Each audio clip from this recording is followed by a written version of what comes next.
विभाजन में किसको क्या मिला? पाकिस्तान को ब्रिटिश इंडिया की लगभग 18% आबादी मिलती है और 23% एरिया मिलता है। जबकि आप भारत की बात करेंगे तो आबादी का हिस्सा 82% भारत के हिस्से में आया और एरिया वाइज ये 77% होता है। हालांकि जो नेट सोन एरिया था, यानी कि ऐसा इलाका जहां पर साल भर में कम से कम एक बार फसल उगाई जाती है, उसका केवल 16% हिस्सा पाकिस्तान के पास गया, जबकि भारत के पास ये 84% आ जाता है। इसके अलावा आपको बता दें, पाकिस्तान के पास इलाके भले कम गए हों, लेकिन पाकिस्तान के पास वो इलाके ज्यादा थे जो काफी फर्टाइल थे, जहां पर इरिगेशन फैसिलिटीज जो थी काफी ज्यादा बेहतर थी। अगर इंडस्ट्रीज की बात की जाए तो भारत की इसमें बल्ले बल्ले रही। पाकिस्तान को केवल 9% इंडस्ट्रीज मिली, भारत को 91% इंडस्ट्रीज मिली। 93% इंडस्ट्रियल वर्कर भारत के पास आए। जो बड़ी इंडस्ट्रीज थी, जैसे जूट की इंडस्ट्री हो, पेपर की, आयरन की, स्टील की, ये सब भारत को मिली।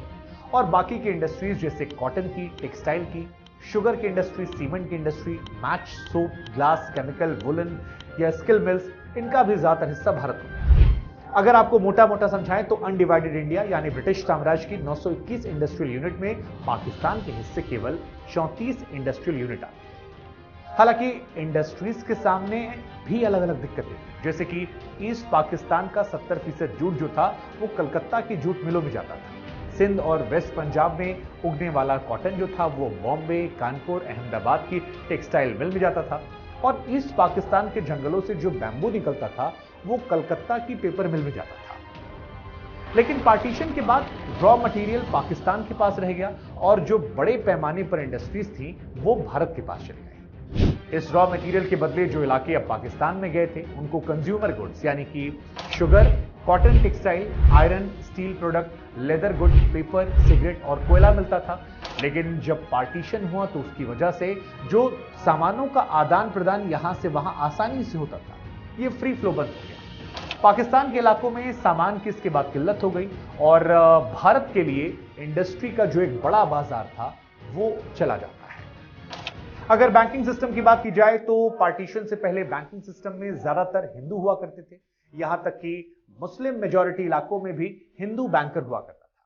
विभाजन से पहले ज्यादातर बैंकों ने अपने हेड ऑफिस इंडियन पंजाब और दिल्ली में शिफ्ट कर दिए। हम आपको बता दें कि 15 अगस्त 1947 को पाकिस्तान को 81 शेड्यूल बैंक्स में से केवल 2 बैंक मिले थे और 3460 बैंक ब्रांचों में से केवल 576 ब्रांचें पाकिस्तान के हिस्से में गई थी। इसके साथ ही फाइनेंशियल एग्रीमेंट यह भी हुआ था कि अनडिवाइडेड इंडिया पर जो भी लायबिलिटीज थी उस दौर की वो गवर्नमेंट ऑफ इंडिया चुकाती और इसके बदले पाकिस्तान 300 करोड़ रुपए देगा।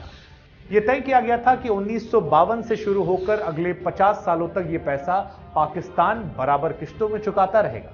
हालांकि साल 1952 आते आते भारत और पाकिस्तान के बीच में तल्खियां, लड़ाइयां, झगड़े इतने ज्यादा बढ़ जाते हैं कि यह एग्रीमेंट जो था ये धरा का धरा रह जाता है। इसके साथ ही रिजर्व बैंक ऑफ इंडिया यानी आरबीआई का भी बंटवारा होना था। आरबीआई को सितंबर 1948 तक भारत और पाकिस्तान दोनों के सेंट्रल बैंकर के तौर पर काम करना था।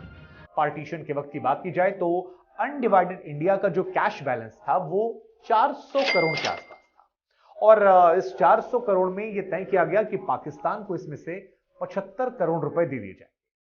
अगस्त 15, 1947 को इसमें से 20 करोड़ ऐसे थे जो पाकिस्तान को वर्किंग बैलेंस के तौर पर दे दिए गए और इसके बाद जो बाकी के 55 करोड़ बचे थे वो आगे चलकर काफी ज्यादा कंट्रोवर्शियल इश्यूज बने। इसको लेकर काफी विवाद, काफी बवाल हुआ और यह माना जाता है कि इसके बाद ही भारत और पाकिस्तान में कश्मीर को लेकर झगड़ा शुरू हो गया था। आरबीआई गवर्नर ने साल 1947 के अंत में भारत सरकार से कहा था कि इस पैसे को पाकिस्तान को देना है। इसके जवाब में भारत के फाइनेंस सेक्रेटरी की तरफ से कहा गया कि भारत सरकार का फिलहाल पाकिस्तान को यह पैसा देने का कोई भी प्लान नहीं।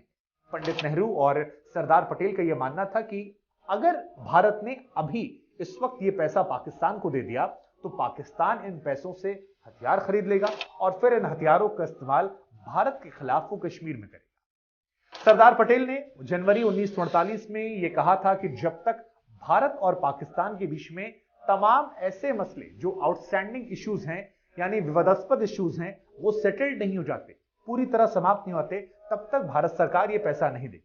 हालांकि बाद में गांधी जी की एंट्री होती है और इस मामले में जब वो दखल देते हैं तो भारत की सरकार की तरफ से ये पैसा पाकिस्तान को सौंप दिया जाता है।